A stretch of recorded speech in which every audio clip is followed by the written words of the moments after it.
भारत नदियों का देश है। यहाँ एक से बढ़कर एक नदियां हैं जिनकी पूजा तक होती है। हालांकि इन्हीं में से एक नदी ऐसी भी है जिसे शापित माना जाता है। कहा तो यहाँ तक जाता है कि इसकी उत्पत्ति जानवरों के खून से हुई थी।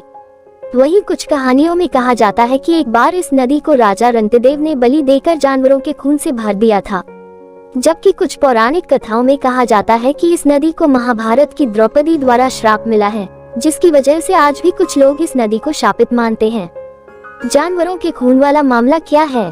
भारत की यह नदी आज की नहीं बल्कि सदियों पुरानी है। महाभारत में इसे चर्मण्यवती के रूप में दर्ज किया गया है। कहा जाता है कि एक बार यहाँ के राजा रंतिदेव ने बड़ी संख्या में जानवरों की बलि दी और उनका सारा खून इसी नदी में बहवा दिया। इसकी वजह से इस नदी का पूरा पानी लाल हो गया और ये दूषित हो गई। तब से ही लोग इसका उपयोग करने से बचते हैं। हालांकि आज इस नदी से पूरा इलाका अपना जीवन यापन कर रहा है। द्रौपदी के श्राप की क्या कहानी है?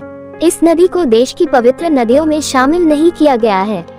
एक पौराणिक कथा के अनुसार कहा गया है कि महाभारत के 5 पांडवों की पत्नी द्रौपदी ने एक बार इस नदी को किसी कारणवश श्राप दे दिया था, जिसके बाद यह नदी भारत की पवित्र नदियों की लिस्ट से बाहर हो गई।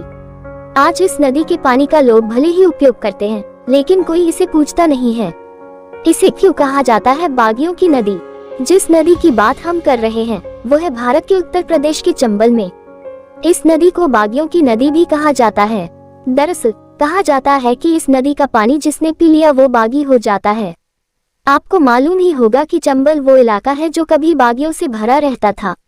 हालांकि आज यहाँ की कानून व्यवस्था दुरुस्त है, लेकिन इसके बावजूद भी कई बार इस इलाके से कई ऐसी घटनाएं निकलकर सामने आती हैं जो दिल दहला देती हैं।